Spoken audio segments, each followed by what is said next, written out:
Hi everyone, welcome back to the Navigant Credit Union Broadcast Center. I'm GoLocal News Editor Kate Nagel. Thanks for joining us here in studio Friday afternoon before the weekend.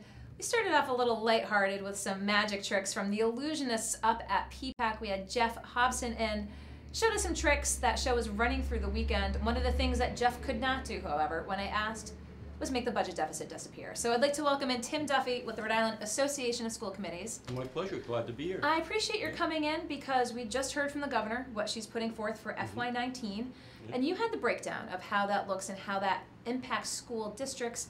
And there's a little bit of a balancing act. There's some more money, but there's some pension issues. So break it down for us. There's roughly for the local school districts, there are 36 school districts, 22 charter schools, and the Davies Voc and the Metropolitan School.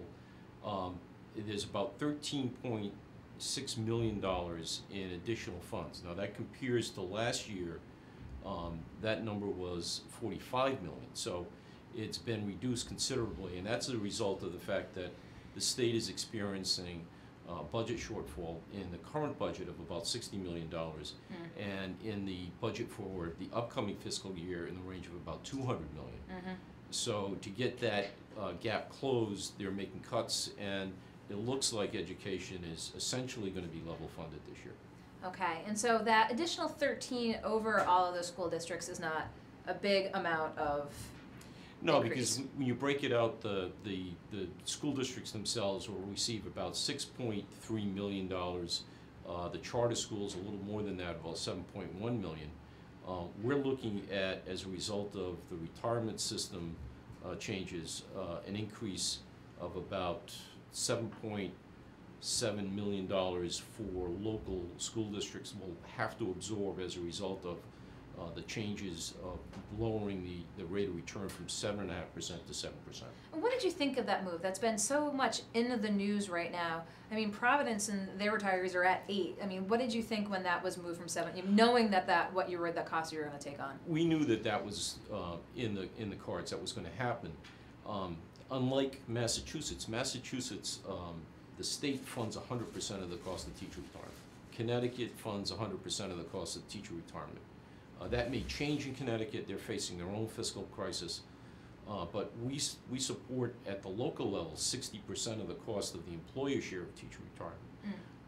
And that's not true of our neighbors right now. So they've got actually more money to put into the classroom.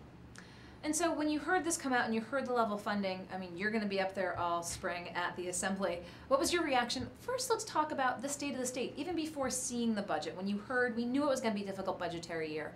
But what did you, when you heard Tuesday night what the governor put forth? Well, I mean, I think it's a reflection of how difficult this is going to be in terms of a budget crisis. Rhode Island underfunds education in regard to our neighbors.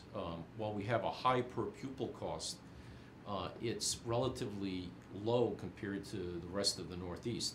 So Massachusetts, Connecticut, New York, New Jersey all have higher per pupil investments in education than Rhode Island does. So we're kind of lagging. We're below the New England average, we're below the mid-Atlantic states, and we're below our neighbors in Massachusetts and Connecticut. And what do you have to say to those folks who say, well, we've got high per pupil spending, but our academic performance isn't up to par with those other states as well? You've heard that before. I don't necessarily disagree with them. I think what happened in Massachusetts in 1993, their state Supreme Court threw out their funding mechanism, said it was unconstitutional. And as a result of that, they infused more money, but they also increased the accountability of the system.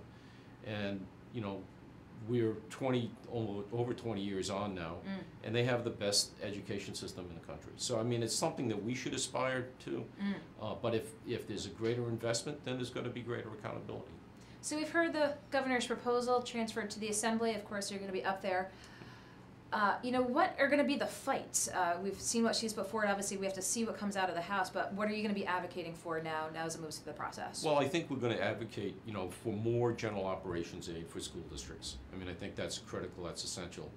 We're probably going to advocate for an increase in the line item for high-cost special ed students.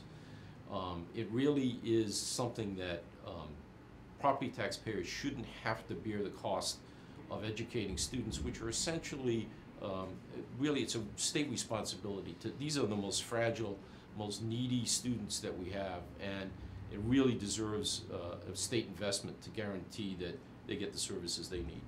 And as you talked about level funding and the burden being placed on cities and towns for property taxes, do we find, does the pendulum swing from state to the cities and towns and sort of back again? Well, no, I mean, I think that we've historically had an underfunded system from the state perspective. According to the U.S. Department of Education, there are 46 states that actually fund education with state dollars at a higher level than Rhode Island. So over 50%, almost 52% of all the dollars that we use on education come from property taxes. Another 10% comes from